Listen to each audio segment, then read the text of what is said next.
Hey, this is Eddie Olczyk. You're listening to Empty Betters with Nick, Mac, and Harrison.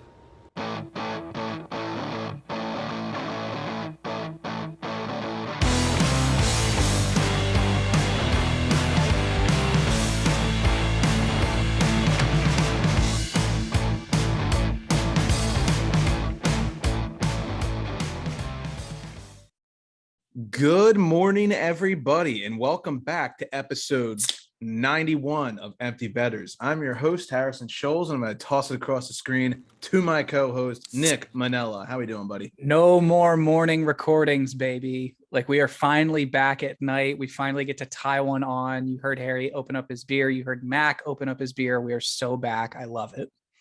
Yeah, the morning recordings, we're getting a little tiresome there. It feels like we've been doing it since the start of the postseason at this point, but it's happy hour now for the EB boys. It is. Nice and easy week. Not a whole lot of news. Just cruising in the middle of August, counting down to my birthday. So life ain't that bad. Yeah. How many days now until your birthday?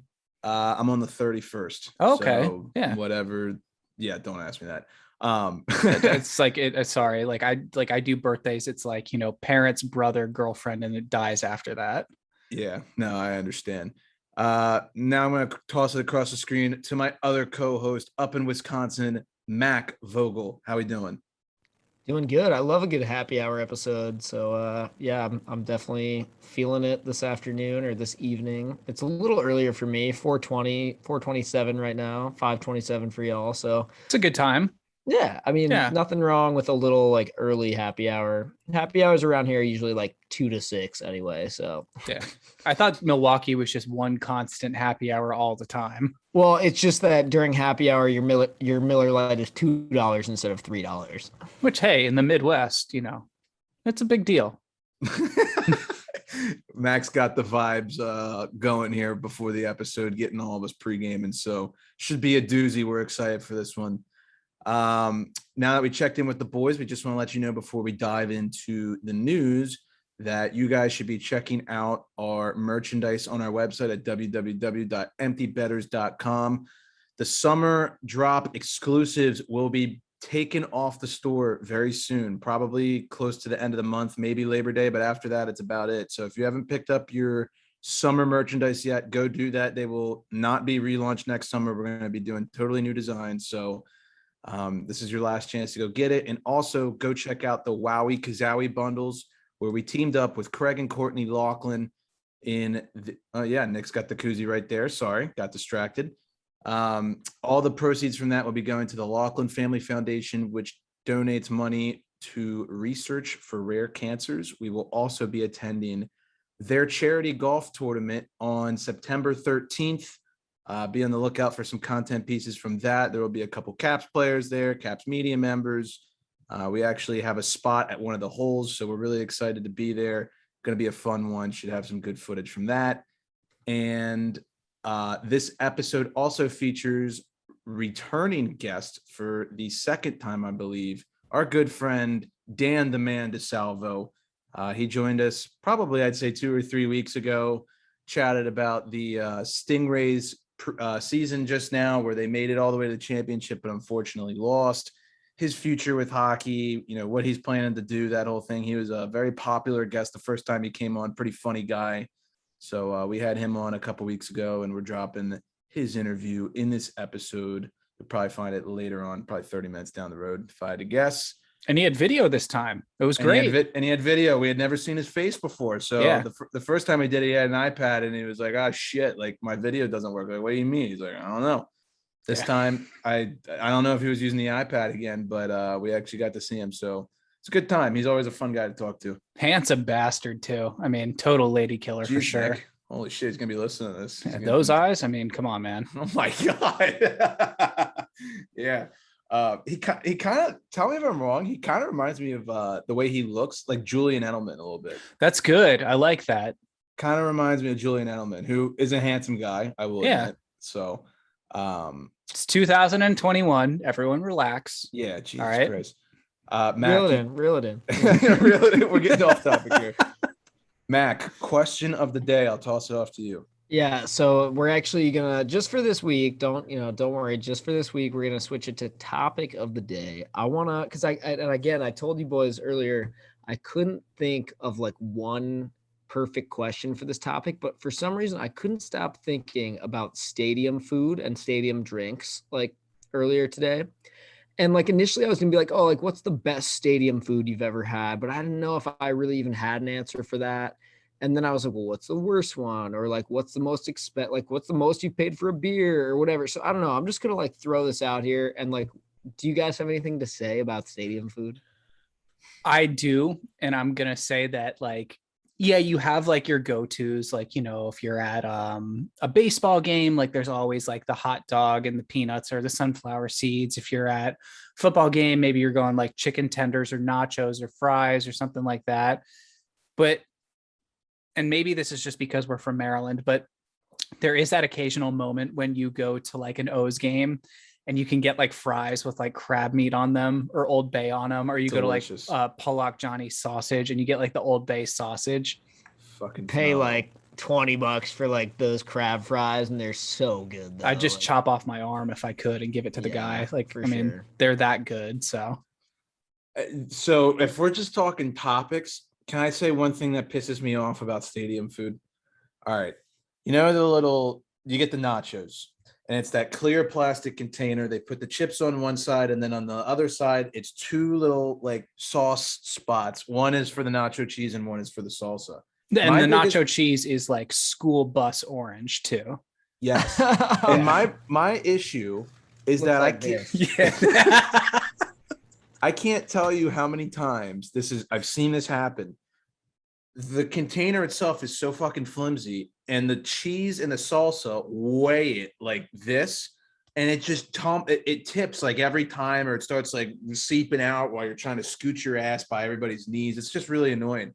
There has to be a way to get a better container that has like more firm material. I know I'm going way off the grid here, but I got the answer for you, man. Dude, what I is went it? to my girlfriend took me to City Field. She knows I love, going to sporting yeah. events and stuff. So Love City City Field. Field, great Mets venue. play. It's sort of like a mix between like a Nats Park and a Camden, like the modern with the classic kind of thing.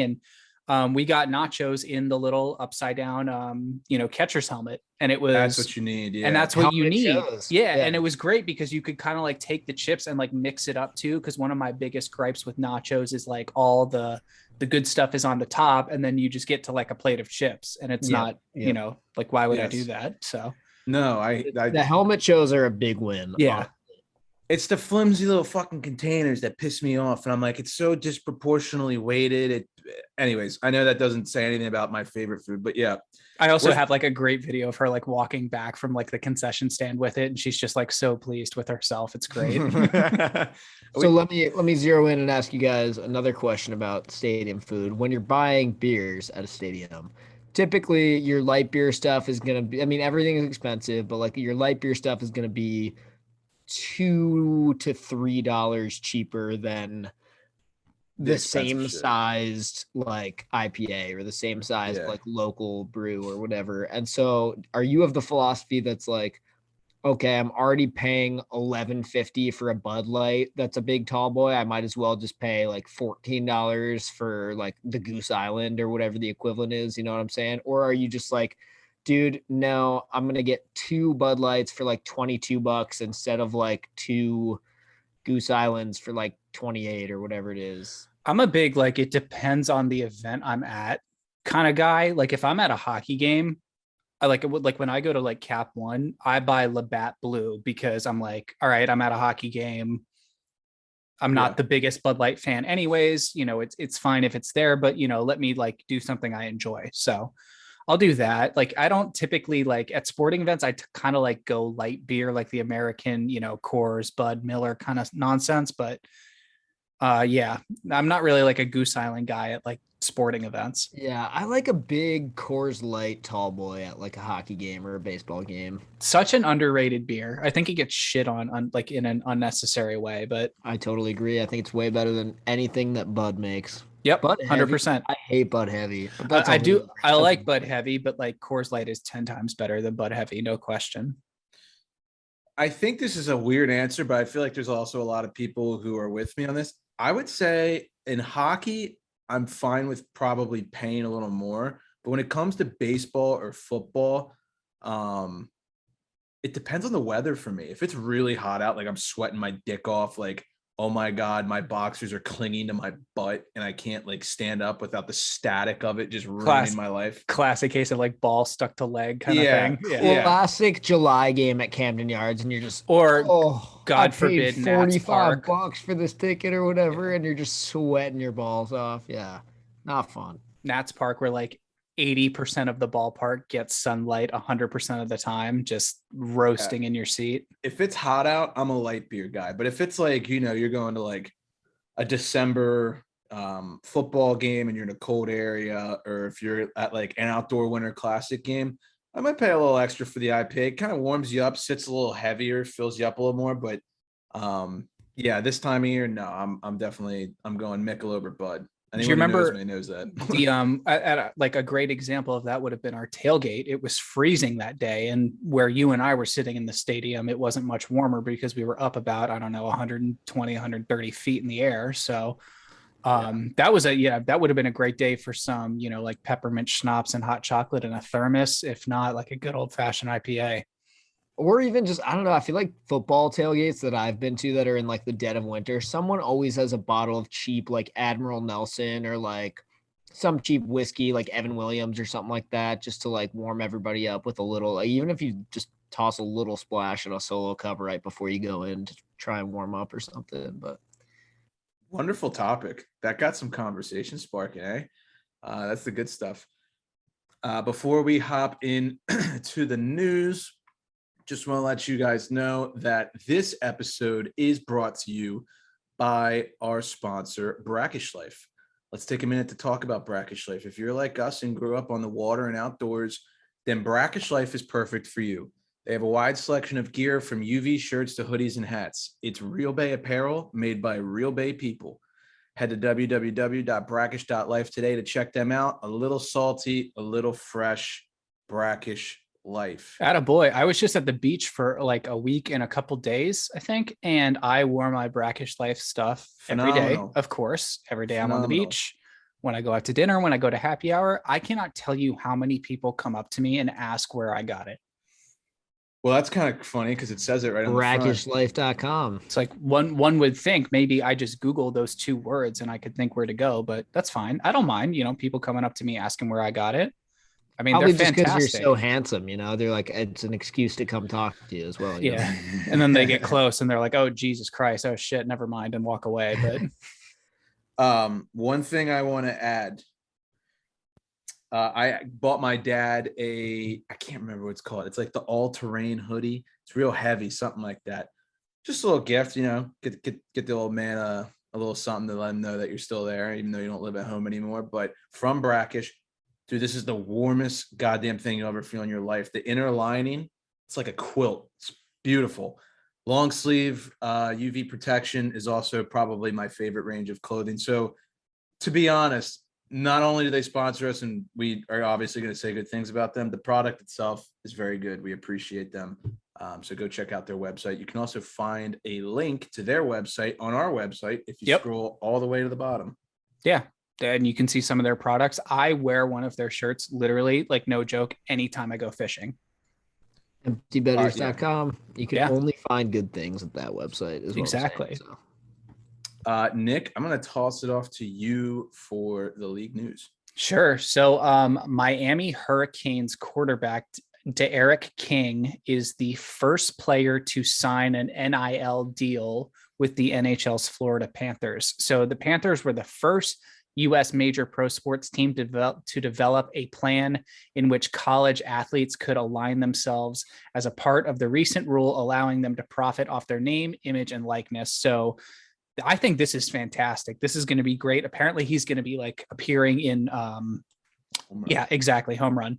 He's going to be appearing in like media appearances. He's going to be like doing stuff like between periods at games. I think this is awesome. It gives such a talented person a chance to show off their skill set and to kind of add like the human aspect to them too, which is I think is nice. We talked about like this when it got announced a couple of months ago or whatever it was, and I feel like even I was a little confused about it at the time, and probably some listeners were confused about it at the time as well. But it's finally starting to happen, and I feel like I'm starting to understand it more of like, oh, okay, this is what this big announcement for like college athletes means. It just means that somebody can get paid for a team to literally like just pimp that team out and like Yeah. try and make it more fun and make it more contagious across that city or whatever. So I agree. I think this is a cool little partnership that's going to happen. And I hope to see more of this kind of thing with the NHL soon. Yeah, especially if you're a Southern team. I mean, shit, if you think especially in Florida, I mean, with all the amount of college football down there, but props to the Cats for being the first one to do this with, a college athlete. I think the Panthers are, in the right direction. Their owner is very forward thinking. We one day might actually get to meet him. We'll see. Stay tuned for that. But Yeah. Good for the Panthers. They definitely made a good move here. It's so big, especially like down there where like the Canes and the Seminoles and the Gators are just like larger than life. I mean, let's be real, they're better than any other NFL team in Florida, if you think about it in terms of, the fan market. So it's great to see that happen. And honestly, I think this is going to like set the tone for things going forward. So hopefully we see some more stuff like this. For sure. ESPN hired John Tortorella as a studio analyst. I feel like they were like, how can we get Don Cherry, but like not Don Cherry? And they're like, let's just go get Torts because he's just as good. So the two-time Jack Adams winner, one of the most well-known personalities in hockey, who guided the Lightning to their first Stanley Cup championship in 2004, is going to be joining the broadcast team. He also helmed the New York Rangers and Vancouver Canucks over a coaching career spanning nearly 2 decades. I think this is a great fit. I think Torts always belongs in the spotlight. Another home run from Harry, as you guys are seeing. If you're watching on YouTube, check it out. Subscribe, please. Thank you very much. Exactly. Home run. ESPN needed a little bit of edge in their like broadcast team. And like, obviously it wasn't going to be JR, which is like what NBC tried to do. And obviously they like replaced JR with Babcock in that regard, but I think this is a great move by ESPN. And I'm just so happy to see Torts back in the NHL media spotlight. I remember we talked about this like on our podcast a couple of weeks ago, but we were talking about who do you want to see on ESPN, like as part of this team. And I like started to say Torts, and then I was like, but there's no way, right? Because like just he would never become a media member. He hates all the media people, he's so critical of all that like throughout his whole coaching career. So it is pretty interesting that he's actually going to be like one of the people that normally he was so like unsympathetic towards. He has become what he has hated. Yeah. It's going to be a great analyst. I agree. He adds a little bit of edge. And let's not kid ourselves. I mean, Torts gets eyeballs. So I loved like when he was on TSN for like a hot minute. They brought him in during like Trade Center, like when they do their big thing at the trade deadline. And I think they kind of got tired of him being like, anytime they would ask him a question, be like, no, that's stupid. I'm not answering that. Yeah, it's good entertainment. Whether you like him or you hate him, he's going to draw eyeballs. So I think this is a good move by ESPN.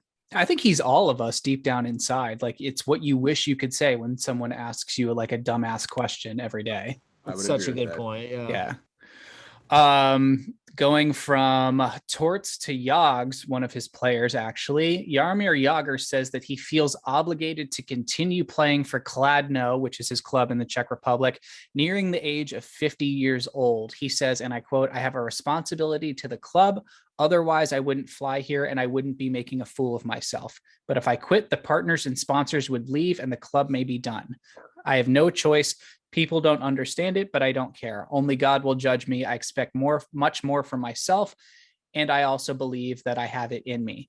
So he took over as the majority owner from his dad, also named Jaromir, of course, in 2011. So he's got like a ton of pressure riding on him from sponsors and I guess investors to even keep this team afloat. And I guess, if you have this NHL goal scoring and point scoring legend on your team, obviously it's going to drive some revenue. And that's why he continues to play for them. It makes sense, but it just seems like he's kind of stuck in this weird situation.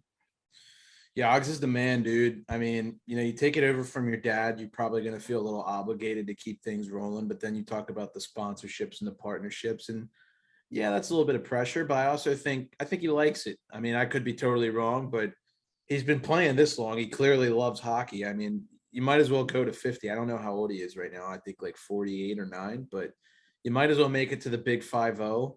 And yeah, he's just an absolute legend. I think he's still like on the power play 1 unit from what I read after seeing this headline. And he's still balling. So good for Yogs. Yeah, absolutely. Winnipeg Jets forward Pierre-Luc Dubois is going to change his number for the upcoming season to pay respect to his late former teammate Matisse Kivelnex. Dubois will be switching his number from 13 to 80 for this upcoming season. I don't know if it'll continue past that. You guys will remember Matisse Kivelnex, who passed away at the age of 24 in a fireworks incident last month. He wore 80 within Columbus Blue Jackets, which of course is where Dubois played before being traded over. So just a great sign of respect and, a tribute to obviously someone that this guy was pretty close with. So it's just great to see something like that, to remember a guy who clearly made an impact on his life. Yeah, I echo that. It's a classy move. And yeah, it's just a sad incident. So I don't have much more than that. Quick update on the Evander Kane situation. The NHL's investigation into the gambling allegations made against Evander Kane is expected to wrap up before the start of training camp in mid-September. That comes from NHL Deputy Commissioner Bill Daly. He also added that the Sharks forward has not been suspended by the league in any regard. So as of right now, he is eligible to play once the season starts. However, it has been reported that several of Kane's teammates would prefer he did not play for the club in 2021-2022, and that comes from Kevin Kurz of The Athletic. The Sharks reportedly tried to trade him earlier this offseason, and his uneasy relationship with a number of his teammates was apparently a major reason why. What do you guys think about this? I think we kind of all saw this one coming. So I'm wearing my San Jose Sharks hat today just to kind of stir the pot. This has been a super interesting thing that's happened this offseason. Even towards the end of last season, we were starting to learn about, the gambling stuff and all of that. But I am not team Evander Kane. I am team San Jose Sharks. That's always been one of my secondary teams. I've got family in San Jose that are like diehard Sharks fans, and like I've always just had a soft spot for that team. I also see a lot of similarities between them and the Caps. People often say that they're like the Capitals of the Western Conference and whatnot, but Would agree with that. That's besides the point. I do think that it would be silly of the Sharks to have him play this coming season for their team. Like at this point, your players have spoken out. If you're not an idiot, you find a way to just get him out of here. It doesn't matter if you don't really get that much back for him. I don't really care that he had his best season of his career last year. You're not gonna do well with. I mean, yeah, if he can score all the goals he wants for your team. If the rest of the guys in the locker room don't like him or feel uneasy around him, I mean, I had this thought the other day, like think about Erik Karlsson for a second. That's a dude who was such a good player in Ottawa, gets traded to San Jose, has like one okay year, and then just kind of fades away, right? And you wonder, like, why are guys like that not like playing that well? I don't know. If you were a superstar player and somebody on your team who was like playing top minutes and scoring tons of goals was also just a huge douchebag to you and like to your friends and like just not somebody you liked being around in the locker room every day, I feel like that would affect my performance. Like, I don't know, obviously, what all those dudes are feeling, but I just feel like anytime there's a cancer in the locker room like that, you just got to get them out of there, no matter what it takes. So, like, regardless of like what the situation actually is, it's clearly not having a positive effect on the locker room. If it was, these players would be coming out and saying like, there's no way this is true. This is like, such a load of garbage. And, we love this guy and like, we want him, back in our room because he's such a part of the team. And I personally, I haven't seen any of that. So I haven't seen one thing like that. I feel like that speaks volumes right there. Mac, I completely agree. I used to live not too far from San Jose. I used to go to Sharks games all the time. If you guys ever get the chance, probably the sickest like sports intro of all time is the player skating out of like the descending shark head. Yeah. I mean, how can you get any cooler than that? Yeah, I agree with Mac. I think that the cancer in the locker room thing definitely outweighs, point per game production like he was close to last season. And I think your Erik Karlsson scenario is actually dead spot on. You haven't really heard about Brett Burns much either. Vlasic, they keep trying to trade him, but he just can't, get out of there. Couture, we haven't heard about him in a while. So, yeah, I think that there's some problems there. The only thing I will say, and I am team San Jose, so I'm just playing devil's advocate here, is let's say that all these allegations are false and they're not real. I feel like that the teammates you wouldn't be hearing about this storyline probably if these allegations weren't combined with it. And if they're all false, it just kind of sucks for him that the team's kind of piling on him. But I do think it says something that the team is piling on him while these allegations are going on. So I don't know. I mean, if I were the Sharks, I probably would just cut ties, to be honest with you, especially, and this is kind of a taboo subject, but like, we all know how hockey culture is. Like, everybody's so straight laced and, by the book, everything all the time, no matter what it is. So, whenever there's a little controversy like this, I feel like there's such a shorter leash in the NHL than there is in like other pro leagues. So this has probably got cutting ties written all over it. Last thing I'll say about it, like, yeah, none of this like recent stuff has been proven about him or whatever, but there's tons of other really shitty things about Evander Kane that have been proven. So like, I don't really feel bad for the dude, in my opinion. Like honestly, I won't talk about all of it, but if you're curious, just go to Evander Kane's Wikipedia page and just like spend like 10 minutes scrolling through it. I guarantee you're gonna finish doing that and not really like the guy very much. So yeah, I think that's a fair assessment. Yeah. Moving on, LeBron James and Drake are teaming up on a new documentary that will shed light on the experiences of Black hockey players. Black Ice will chronicle the journey of Black hockey players, beginning with the creation of the Maritimes Colored Hockey League in 1895 to today's NHL, highlighting their often overlooked and marginalized contributions to the game, according to a press media release. Can't wait to see that. I think that's going to be fantastic when it comes out. I hope it's somewhere that's going to be like readily available for everyone to watch. Me too. I'm very excited for that. So and basically the way to look at this is we get another hockey movie. So win-win. Do I have to like LeBron James now?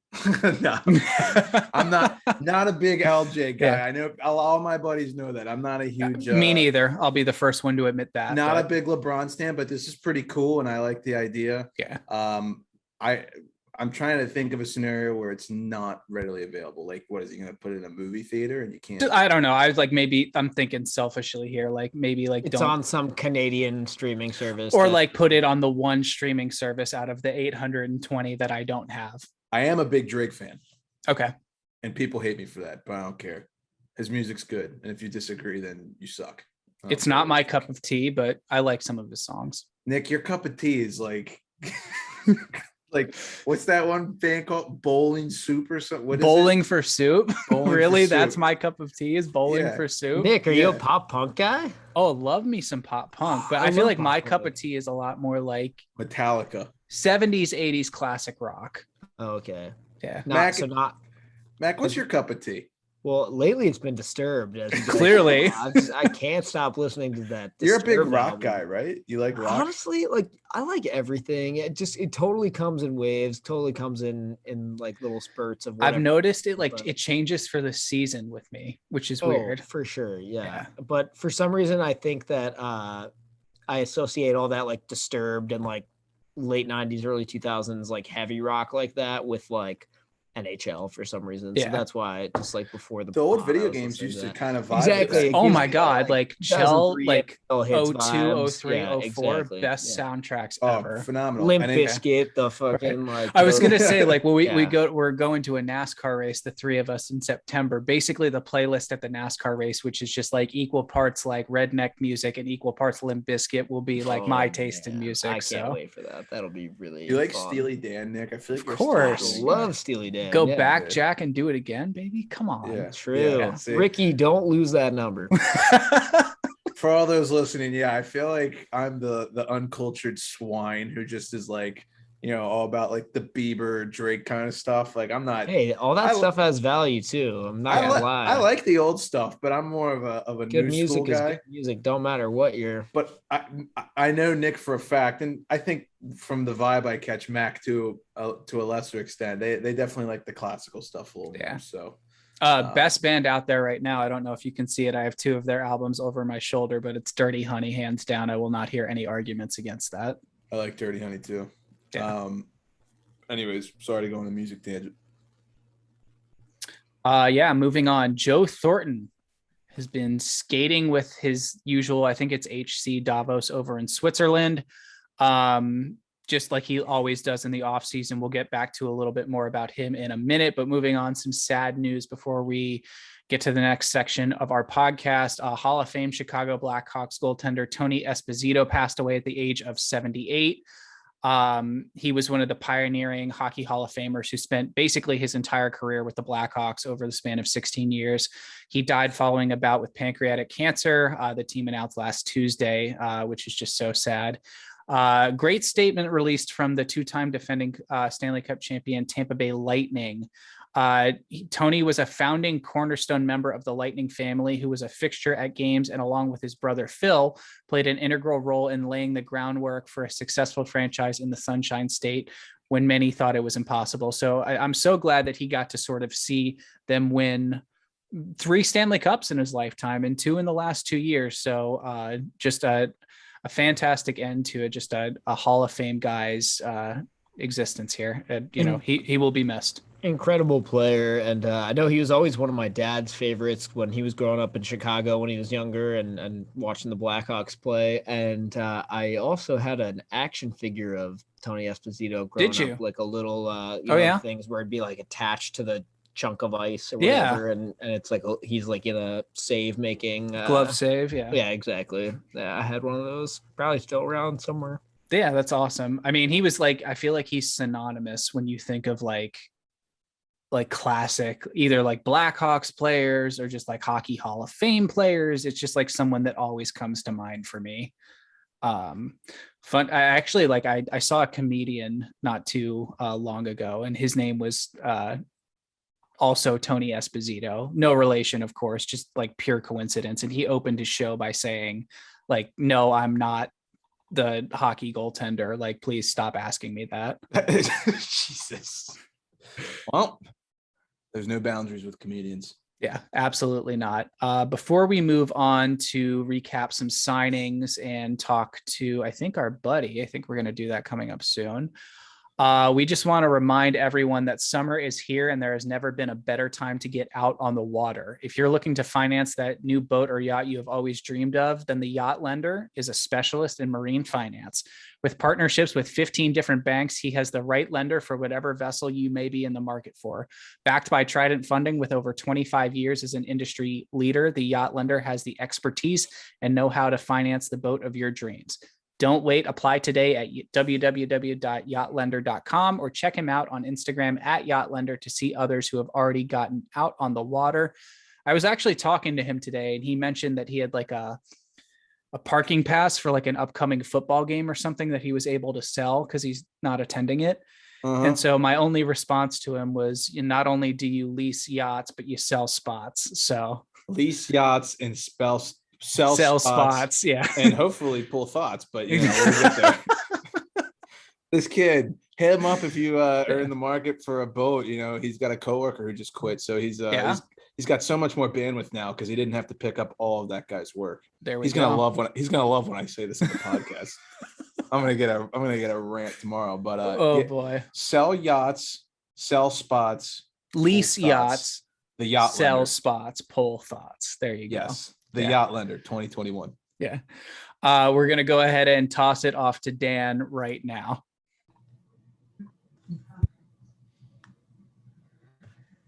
And we are now pleased to be joined by reoccurring guest Dan DeSalvo of the South Carolina Stingrays. Dan, thank you for joining us.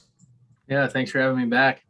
You are, I think, the third reoccurring guest. I don't know if we'll air you before we air Zach Fucali, but We just had him on yesterday, so we're trying to bang these out for the summer. All right, perfect. How's it going? You just had a deep playoff run in the ECHL playoffs, and now you're enjoying the summer back in Chicago, I'm assuming. Yeah, it was a long extra month all for nothing. But honestly, if you look back a month ago or whatever it was, we weren't sure we were going to make playoffs, so we'll take what happened. Yeah, you guys had like a monster second half of the year. I remember we were talking to Tarek. It's sort of in the middle of your guys' season, and he was like, things aren't going like great right now. And then it just sort of seems like you guys found your game. How did that all come together?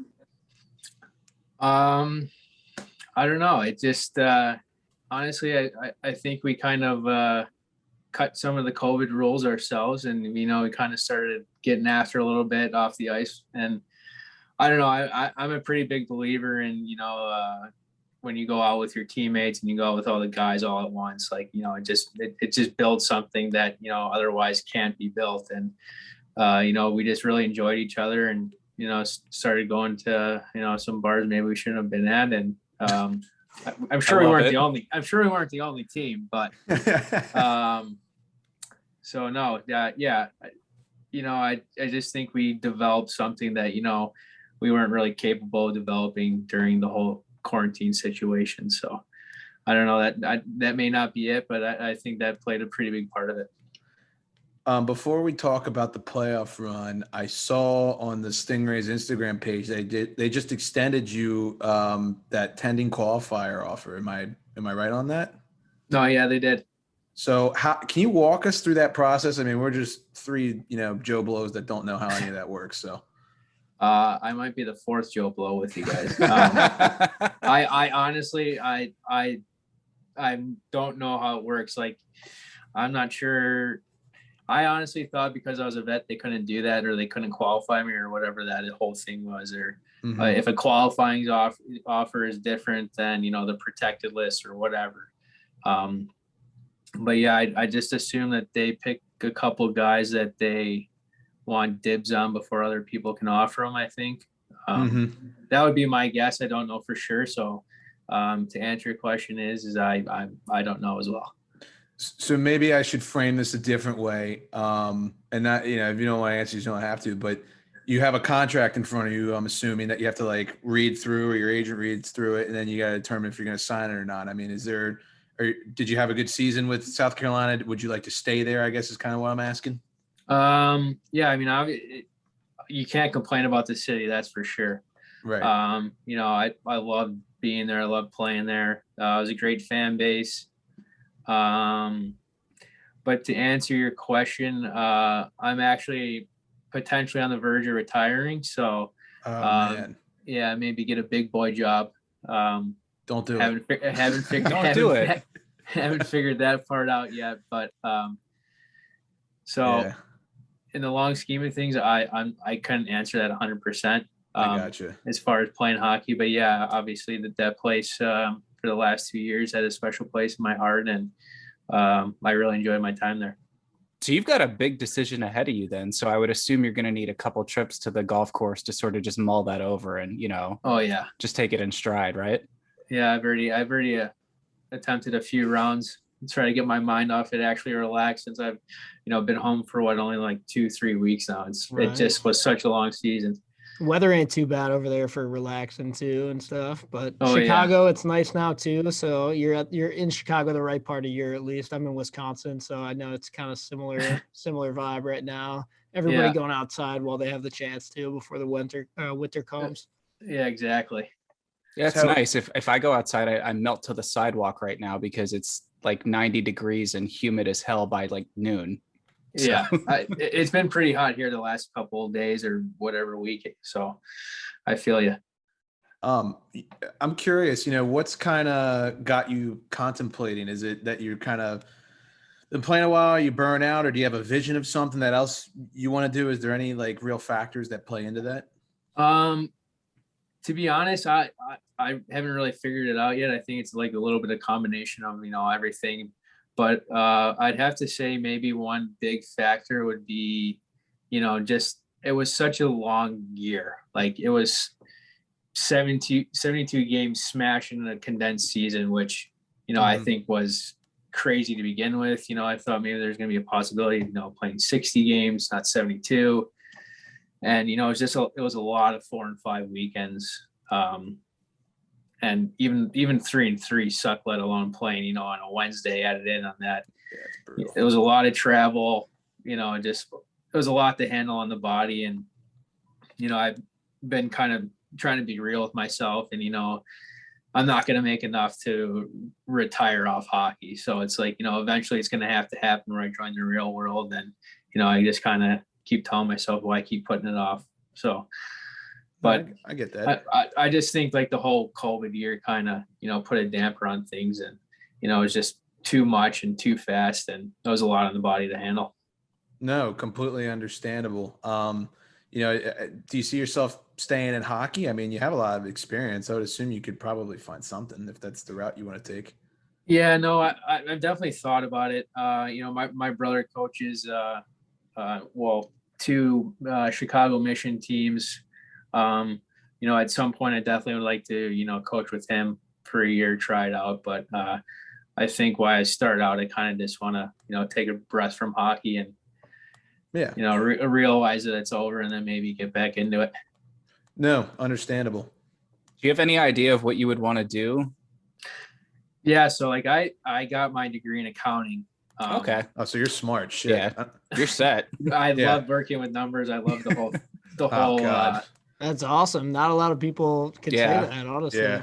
Yeah, but now after playing hockey for 6 years, and like I probably couldn't tell you anything about accounting now, and every year the rules change, so it's like I don't think I could see myself sitting at a desk all day every day just crunching numbers. So I think somewhere along the sales lines, trying to get out, not be stuck behind a desk all day, and talk to people, meet new people, and so we'll see how it goes.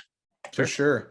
Talking back about this past season, Nick touched on, we had Tarek on in the middle. You guys were kind of struggling a little bit, and then you turned it on in the second half, and you personally had an excellent postseason, especially in the finals too.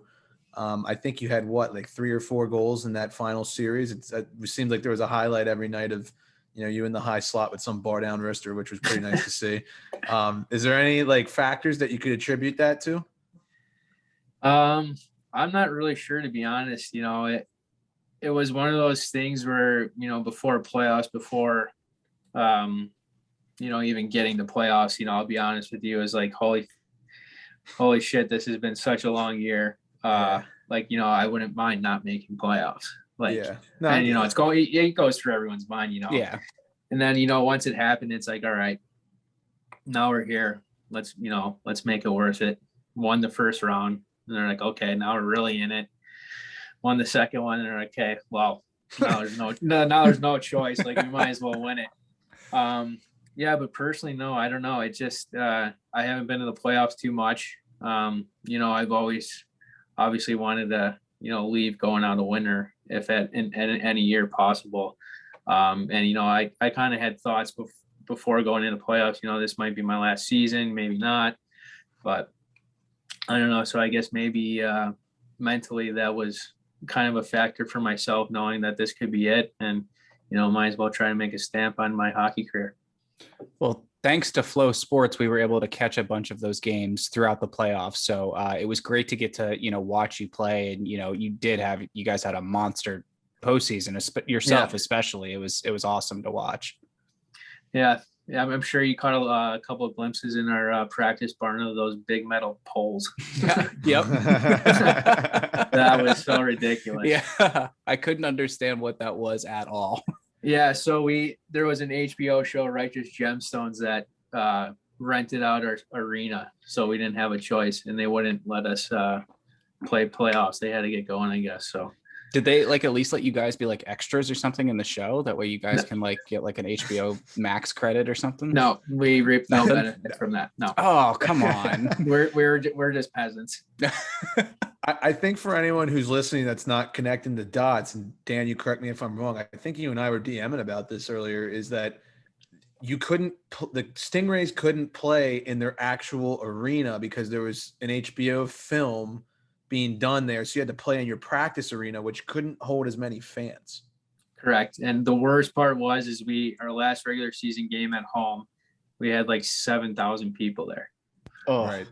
Yeah. And That's awesome. yeah, they let me have a break that game, so I didn't play, and I was in the stands, and it was honestly just sitting in the stands. It was unreal to be a part of. It was loud, and like it was just such a big tease for, maybe 500 people in a practice barn for playoffs. Right. Yeah. One of the things we talked to Zach about, and Zach said such great things about the fans in Hershey. And, Yeah. I've been to Bears games before. It's one of those just, great little hockey markets in the United States. And I get the same impression from Stingrays fans. Like, they're so active on social media. They're so active in showing their support for your team. And it's great to see that they were able to come out for that last home game. I know it was difficult in the playoffs, but I thought the reception was fantastic. Yeah, they're pretty loyal. Usually it's who's going to fight next game kind of at times, or who's going to be the fighter this year. But they do love it. They enjoy it. They get loud during games, and it's fun to be a part of. And especially that last game in the regular season, we had great fan support, and it didn't mean anything. They still came out. So it was good to see. Yeah, I think last time we had you on, I asked you about your favorite ECHL story. Well, despite the bus trips, I think having the HBO crew kind of cuck you out of your own building is definitely going to be up there. So. Oh yeah, and so much shit happened this year. It was insane. Yeah, no, I believe it. With COVID and everything, and sometimes the way they handled it.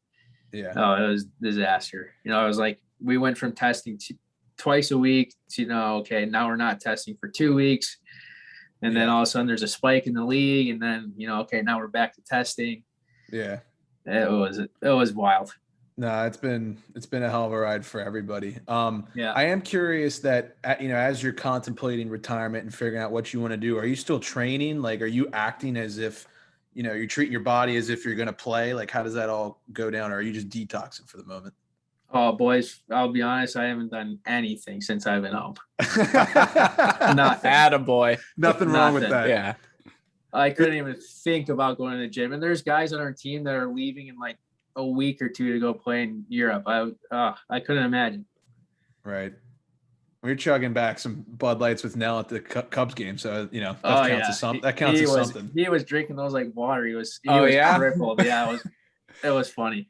It was a good time. The old 9 and 9 challenge: 9 beers, 9 hot dogs, 9 innings. Yeah, we were trying to contribute to the big beer cup snake. Oh, I love those. I saw that. Yeah. Wrigley Field has the best cup snakes too, because they're just huge. They're massive. Yeah, it was a little out of control, and all of a sudden, like, some people got in trouble because everyone just started chucking their cup towards the snake and stuff. Yeah. Some people, right? Yeah. Some people. Yeah.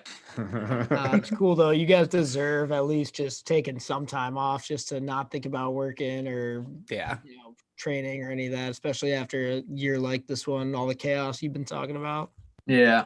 No, and then it's funny because I'd been home for maybe 3 days, and then my coach is asking me, he's like, what do you think about the year, all this stuff? And I'm like, oh my God, I just got home. Like, I need to digest my whole season that just happened, all this stuff. But no, it's been good to be home and relax and, not do anything and not have to worry about working out. So I can't complain. Yeah, I was going to ask you, as the Rays approach the next season, is there a timeline that they're giving you as to when you need to let them know by? Like, how does that? I don't know. I hate to keep asking about the retirement stuff, but you're one of the first guys that we've had on that is contemplating that, and none of us are obviously professional athletes. We're just 3 guys who tell people how to throw their money around. We just retired a lot earlier than other people. Yeah, we'll go with that one. They haven't really said much. I kind of, before they sent the qualifying offer, I had no idea that they even qualified me or anything. But no, I kind of told them my situation I was in, what my thoughts were. And I think they didn't really give me a timeline. I think they're still letting me digest. My coach is checking in here and there. then they sent the contract. I took a quick glance at it, but haven't looked at it since, I'll be honest. So as far as that, I don't know. I told him, if you guys got to do what you got to do to help prepare your team for next year and get who you got to get. And, if I decide I do want to end up keep playing and I don't have a spot, well, I'm kind of SOL if I wanted to go back to South Carolina or whatever. Right. So I don't know. I'll just wait until they tell me I need a for sure answer or not, but they know where I'm at. Yeah, no, and that's good that they do, and it's good that you're communicating that clearly. Nick, do you have a question? Or yeah, I was gonna say, it seems like you're in like a really good like headspace going into the summer. Like, what other plans do you have? I know, just from following you on social, I see your dog all the time, and your dog is cute as hell. Yeah, thanks. My girlfriend is obsessed with the dog, and it's like, why can't we get one like that? But so like, what are your plans for the rest of the summer? Well, so I before the show, I told you guys, I've been looking at a new car. So actually heading to catch a bus to go to the Florida series for playoffs first round. Me and a couple guys are in my car, and I'm stopped sandwiched between two cars, stopped next to a school, and all of a sudden I feel a rear end. So some guy hit the person behind me who hit me, and then I hit the person in front of me. So it was a quick 4-car pileup. Anyways, the bus was like, "Where are you guys at?" We're like, "Oh, we need someone to come pick me up." So it was an hour delay for the bus. Took my car to collision shop. They told me it was gonna be like 18 grand worth of damage. Eesh. So told my insurance, my insurance company deemed it as totaled. So was without a car like the last couple of months of the season. Had to fly home, ship some stuff home, and so now I'm looking for a car, trying to figure out what I want to do for a career, and that's about it for now. Do you think you're going to stay in Chicago? Like, are you like, that's home to you obviously, but are you keen on staying there? I think to start at least. I don't know if I want to end up here forever, just because freaking taxes here are insane. Yeah. But yeah, other than that, I think I'd like to start here just because, I'll be around family who I rarely get to see all the time. Missing holidays and stuff, playing hockey at times. So I definitely want to stay around here, to try not to miss too much stuff, try to make up for lost time. And that's about it for right now. And then I guess I'll see what happens down the road. Yeah, no, I mean, Mac, I'm sorry, you go. I was just going to say, well deserved. I mean, yeah. One thing a lot of hockey players don't often talk about is all the time that they miss around family and folks and all that stuff. So well deserved. And if this ends up being the end of your career, a great career you've had, congrats on that as well. Absolutely. And I feel like the last like couple of years have just like thrown a wrench into seeing family altogether, because it's not like even if you guys did have a break, not that you did with that condensed season, but it's not like you could go home for that break because they don't want you around family and friends and all that other nonsense. So I'm sure it is nice to be back at home and to be back into the swing of things there. Yeah. Like you said, didn't get to come home this year. There's been a couple times throughout my career where, the break was too short to even try to go home. So, there's a bunch of holidays, birthdays that I missed. So, if this is the end of my career, it'll be nice not to miss that kind of stuff. I got your stats pulled up here just because I'm nerding out, and I apologize. But and based on what I'm seeing, just strictly off numbers, I would say this was probably the best season of your career. Would you disagree? I mean, your numbers were the same that they were in Tulsa, and then when you tack on the playoff run, I mean, shit.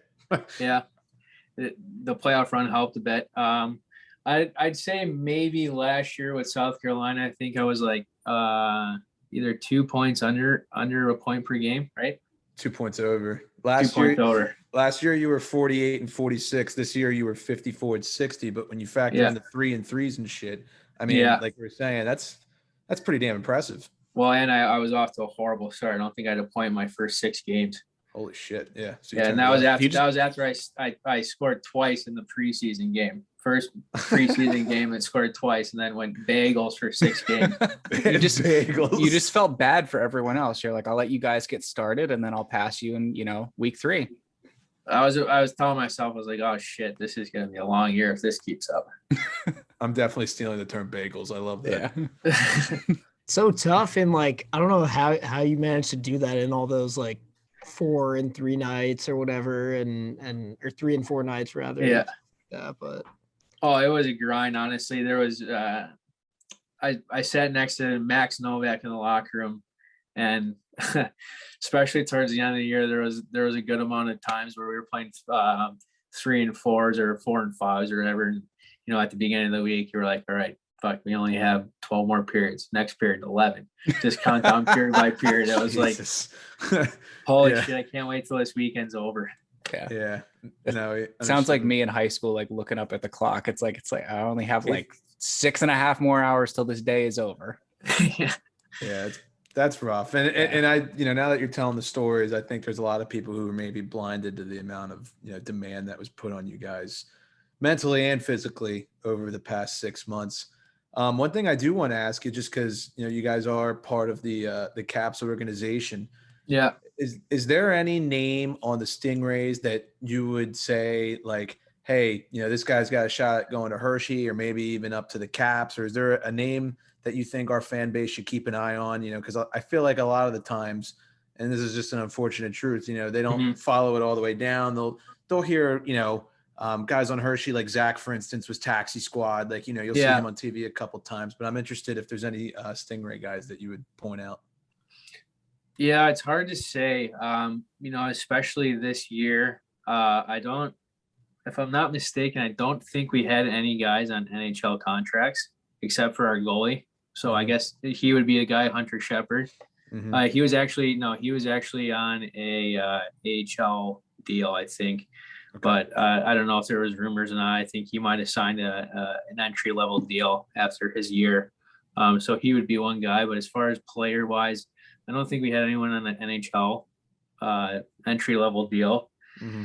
And it's hard to even get into the American League. I'm sure because the whole trickle down effect, and whether a guy deserves a play or not. Sometimes it's politics. The draft pick has to play, or you talked about that last time with us. Yeah, we're paying this guy so much money, so he's gonna play. So right. To me, there's a lot of politics that go into it, and I would say anyone who's lucky enough to get a shot, you got to take full advantage of it, and then hopefully you never look back. One of the things that Zach talked about was the fact that they basically played against like 2 teams all year. I think they played against like Lehigh and then the Wilkes-Barre Scranton Penguins. Was that the same for you guys? Were you playing exclusively in your division, or was it league wide? And I was pretty sure it was in our division. Yeah, we didn't. Okay. I mean, and we went to Florida like freaking 10 times, and that's like a 10-hour bus trip.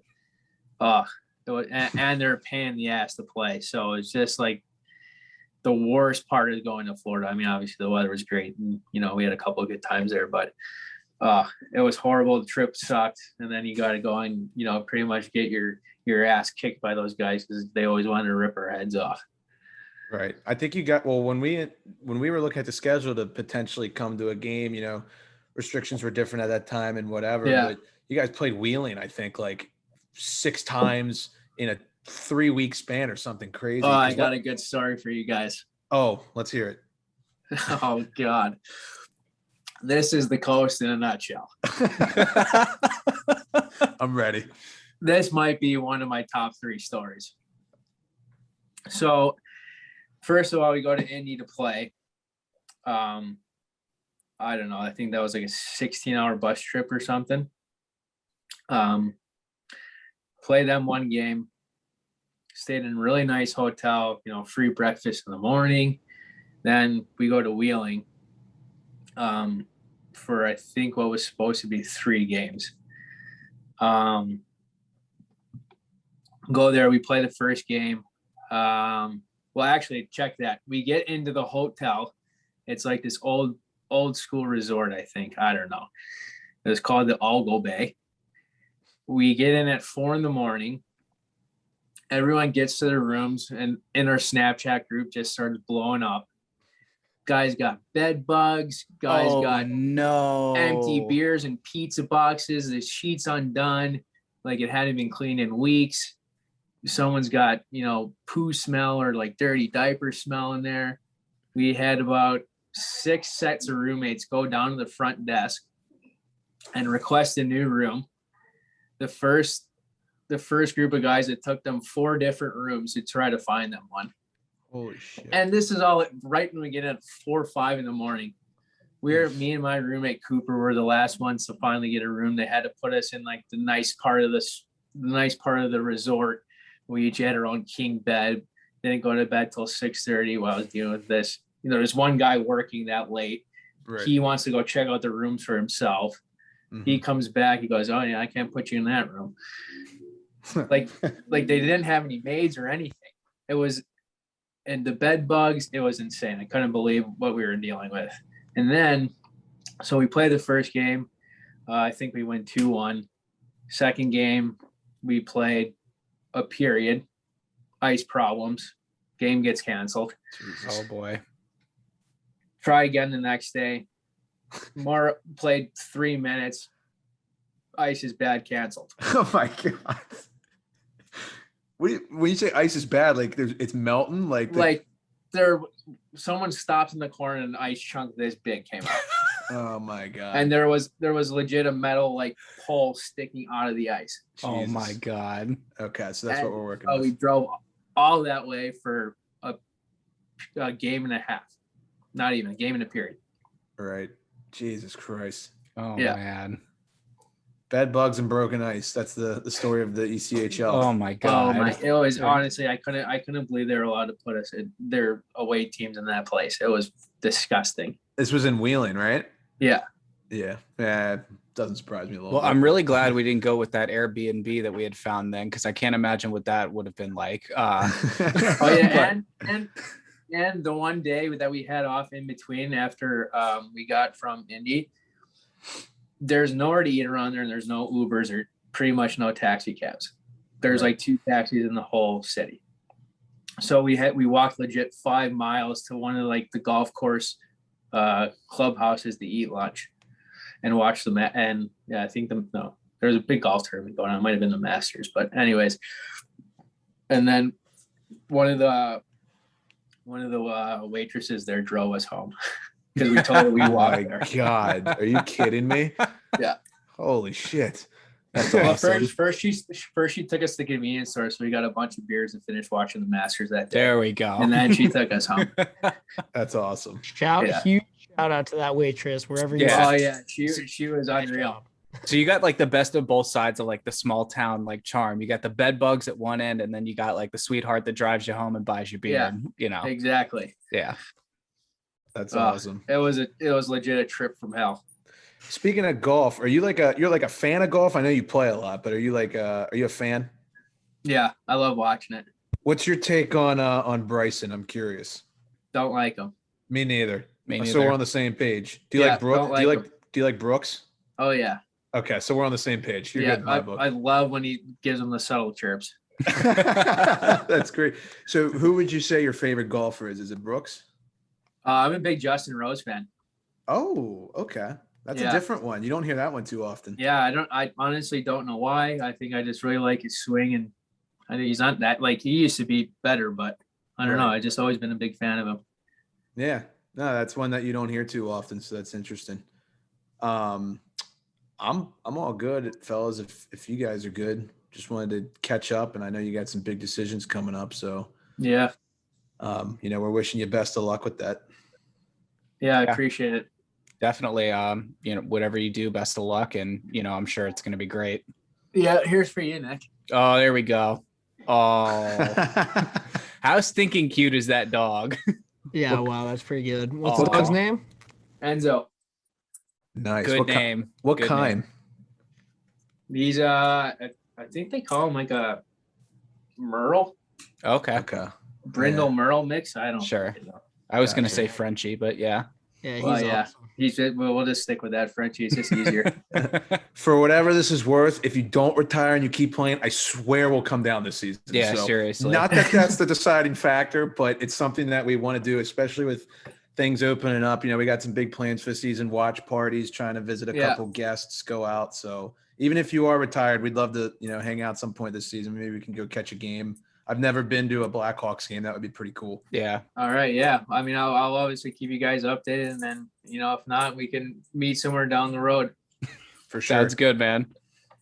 All right, boys. All right. Take it easy, man. Thanks. Later. Yeah. Thanks for having me again. It was good. Of course. No problem. All right. Take care. Yeah, big thanks to Dan. Such a nice guy. Always a good time to catch up with him. And I love the story about him and Nell just making the cup snake at the Cubs games. And I like how he alluded to the fact that some people were getting in trouble for throwing their cups over not him there, at all, as right? it clearly wasn't him and Chris the entire time. But he's a good guy. Funny guy. Always happy to have him on. So we appreciate Mr. DeSalvo for coming on the show. Couple signings we're going to get into here.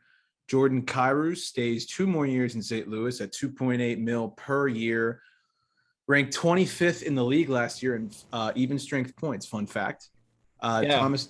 I was just going to say that one is a great signing. Nick and I were talking about that one earlier, but it's a steal, honestly. A nice little bridge deal just to see what he still can do. Keeps him honest as well. Can't let him get too lazy. And I feel like those are the type of deals that work out the best these days, just for younger players to know that they can't just play 2 really good years and all of a sudden get some crazy contract right off the bat.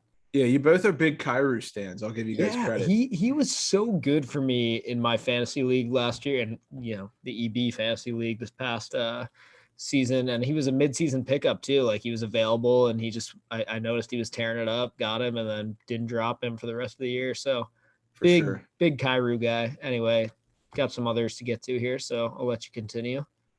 Yeah, we got Tomas Tatar for 2 years at $9 million total, not per, obviously, in New Jersey. I think that's a great signing for them. They're picking up some guys who have been kind of tossed around. I can't believe Montreal didn't keep this guy around. I know. I don't understand. I feel like he's a good player. And I think they health bombed him a couple times in the playoffs too. They definitely did. Correct me if I'm wrong. So he's been on now Vegas, Detroit, New Jersey, and Montreal in the last 4 seasons. Yep. He's a suitcase. Yeah. Where did he start out again? Was it I think Detroit? Yeah. I think it was. Yeah, he started out in Detroit. I can't remember if there was a stint in Columbus there either or not. I might be wrong on that. But oh, what is that? Mac, what you got? Cheap whiskey. Yeah, well, yeah, same here, but what kind do you have? Mr. Zachariah Harris. I swear that I could start making those names up, I don't know, Jeremiah Corn Mash or something. Yeah, perfect. Yeah. Pick a name, any name. I found this one in the liquor store. It was called Yellowstone. I was like, oh, I'll try this. I haven't had this one before. So anyways, I dare you to take a shot while Harrison continues to. Oh, okay. Yeah. I dare you to do one too. Okay. You can tell who the drinkers are on the spot, eh? It's literally Harrison attending an AA meeting every week. If you're daring me, then I guess I have to. So cheers. Ooh, in my fancy empty betters glass. Yeah. I wonder if there's a way that some lucky fan could get their hands on one of those. Anyway. Actually, it's funny you say that. If they listen up through episode 100, we might be doing a giveaway. So might be. I don't know if that's for sure, but we might be. Yeah. Not 9 weeks away, or somewhat around that. Yeah. While these 2 alcoholics are ruining their livers, Adam Pelech decides to stay on Long Island for 8 more years at $5.75 per. I love that deal. Pelech and Pollock, the ultimate duo. Dean's probably stroking himself to this. I love it for the Isles. Pelech is an awesome D-man. Can't say enough. And I think for the value, it's awesome.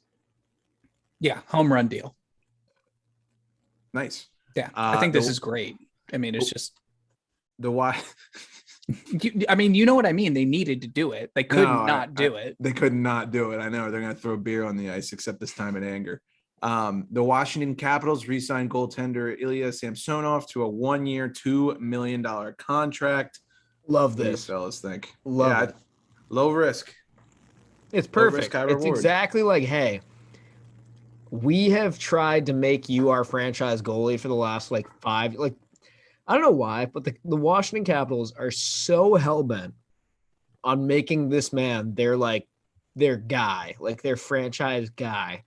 And because of last year's shakiness, like there was no way they were going to sign him to like some crazy deal right now. But I think that worked out well for the Caps, because if they had, like, let's say for a second that last year Samsonov hadn't had the spells with COVID and that he had just had like a pretty solid year with not many question marks, I'm a little worried that the Caps would have signed him to like a stupid deal this year just because they've been so like obsessed with this dude for so long. And like, I'm not like, don't get me wrong, I think he's a good goalie, but I do think he still has something to prove. And I don't think he quite deserves like a long deal. And I think 1 year is perfect because it's like, hey, dude, we're just buying you another year to like prove to us why we've been so hell-bent on having you be our goalie for this long. So I'm hoping he'll rise to the occasion. But if he doesn't, we still got VTech, and that's going to be a great, like, it's going to be another great battle between the two of them to beat the starting goalie of this team like it was last year. I think that this is the perfect example of like a dude don't fuck up kind of year. Like it's literally a year. We're giving you this year to show us that you are the number one guy. If not, we're probably going to move on. I mean, I don't know how else you kind of like, win out of this situation. So, speaking of Caps goals, I just want to say, completely off topic, congratulations to our good friend, Mr. Zach Fucali, yes, having a kid on the way. So Oh, that's they're very good. exciting. Yeah, that's baby awesome. Fucali. Baby Fucali. Yep. So we just want to give a congratulations to him. I don't really have much to say. I think it's a low risk, high reward. I mean, Sammy's capable of definitely being a number one goalie. To this point, I don't think he's necessarily proven that. And with this deal, you kind of get to find that out at a very cheap price, and you still got Vanacek behind him. So not too much concern, I would say, in Caps Nation. Yeah, I think the big thing is just consistency. And with an 82 game season, you would hope that would come back. We're getting to that point, but we'll, stay tuned. We'll see. Yeah. The Detroit Red Wings and Jacob Vrana, former Capital, agreed to a 3-year contract worth $5.25 million per. He absolutely broke out the second he got traded for Anthony Mantha. Stay hot, EB. What do you guys think of this? I mean, both of them really broke out. Mantha had a great rest of the regular season. It was just non-existent in the playoffs. I think this is a good deal for the Wings. When you're in a position the Red Wings are in, I think you can look at what you're paying him and be like, okay, I can justify that. Right. If you were another team, like if you're the Maple Leafs or you're the Caps, absolutely not. But right. For the Red Wings, hang on to talent while you can get it. I think this is a good deal. Yeah. And 3 years is like not, there's not really a ton of time there for this to become a bad contract. It's a fancy bridge deal is a way to look at it. Yeah. That's good. And also, who the hell do they have under contract long term? They don't have many names. So, Larkin and who else? No, yeah. If Vrana wants to play there for the next 3 years, let him. Like as he should. I mean, with what Yzerman did with the Bolts, and then he left early. I mean, you would think he can do it again. Like, I don't know. Vrana is the kind of guy that, like, I had a friend of mine recently ask me, and he's a hockey fan, but he's not like a diehard hockey fan. He follows it very casually, and he's like technically a Caps fan. But he asked me recently. He was like, I'm trying to keep up with stuff, and like, is this Vrana deal that the Caps made gonna like come back to bite them? And I was like, listen, will Jacob Vrana continue to be a really good player for the rest of his career? There's a good chance that yes, he will. And like, will the Caps wish that maybe, like, will Caps fans wish that maybe he was still on our team? Sure, I'm sure they will. But was it the right move to keep him in Washington? No, absolutely not. I feel like that's what people fail to see, is just because somebody's really good doesn't mean that they should stay on whatever team they like got brought up by, because it just wasn't working. And like, this is a guy that needs to be like somebody in the top 3 of there's not room, and it's no one's fault. It's just there's not room there. It's just the way it goes. And like, Vrana deserves to be literally like a top, like a first line winger, honestly, in my opinion. talent I think he wise, can of do that in course. Detroit. And I love that he's on Detroit. And I love that he has a chance to like really help a struggling franchise like come out of the graveyard. So Yeah. We just know like when they come back, they're gonna do the exact same thing they They're did gonna last make the time. They're just playoffs, gonna like, go 20 25 years in a row. They're Their just gonna prospect like pool is disgusting. cup final like 10 years in a row. bold It's gonna be- prediction: Jacob Vrana will hoist a Stanley Cup as a Detroit Red Wing. Ooh. How many goals do you see him And as it like won't be in the next 3 years. okay? How many goals do you see him scoring like per season as like his highest? Like what do you think is his ceiling? Like I He's a 30 40. like He- I was he's- gonna he say could- I can't say 40 right now. could I get would think 40. 35 maybe. I think it's possible he could get 40. I'm picturing like literally he performs like a motherfucker in these next 3 years for the Wings, and they decide to make him the face of their like franchise. Like, if the and they Wings sign are him to, like, good- a 5-year deal after this one or something. Like if they get their shit going and they have like him, Larkin, and Zadina on the power play, I could see him getting 35. And Like Hronik, yeah, that- oh that yeah, dude, exactly. Like they've got a lot of young They're dudes. stacked. Don't Yeah. they have that dude like Adam Ernie as well? That's Hard just shot, that guy heavy is just, shot. like Yeah. big man, like Yeah. big strong man. That guy is scary. They're He kind of loaded. looks like the Michelin man, but like just like playing hockey. Like I don't want to be an ass, but like Oh my god. Gross. Well, We should hit him up and see if he wants to come on our podcast. right. yeah, there I'm sure we he'd go. love to at this Yeah. point. Meanwhile, the Winnipeg Jets ink Neil Pionk to a 4-year, $23.5 million contract, and they avoid arbitration. I think with the way the Jets blue line has been in recent seasons, this was definitely a necessity. The Jets are a sneaky team. I'd be on the lookout this season. They've definitely had some good upgrades, and they're re-signing guys at the right rate. So keep an eye on Winnipeg. I don't understand what is happening with this team. In like the last 4 years, I've watched them not only be like 2 wins away from playing the Caps in the Stanley Cup, but to be like completely imploding and missing the playoffs. Yeah, they're it's kind of like Dallas. You kind of see a little similarity. Yeah. Like they're up and down. They're either going all the way and people think they're the favorite, or they're just completely plummet. Right. But a good deal for the Jets. The New York Rangers re-sign Igor Shesterkin to a 4-year deal at 5.65. Would be curious to get our good friend Mark's opinion on this, but in my opinion, I think it's a pretty fair deal for what Shesterkin has shown so far, and the Rangers can definitely afford to shed some salary right now. Maybe not in 5 years. We'll see. Or 4 years rather. I was going to ask if you guys thought that one was a mistake based on what they're going to have to pay their forward talent in the next 5 years. You gotta have a goalie. So I know that, but 4 years is where I was going to go. Like, do you think that's too much? Would you have gone 2 or 1 or something like It that? seems to me that they're buying in on Igor and that they don't give a fuck about Georgiev, which honestly, I'm still not certain that that's the right move, but they have to pick a side, and I credit them for just leaning into what they believe in at this I point, agree. because like Harrison said, you got to have a goalie before you can even think about worrying about who's playing in front of him, to be honest. Like that's the way to build like a Stanley Cup caliber team, in my opinion. And whether I agree with which goalie they're going with or not, it doesn't really matter at the end of the day. They should have just picked one of them and given him like a 4-year, $5 million deal. And that's what they did. So I think it's the right move. I agree. I mean, all these names, you got Lafreniere coming up in 2 years, Kako coming up after this season. The rest have will to- figure itself out. They're Like, not going to they'll be able figure to it keep out. all of them. We all know that, but But like, that almost works in their favor though, right? Because all these forwards know that too. And suddenly now they're all going to look around and go, holy shit, look around the locker room. There's too many people here.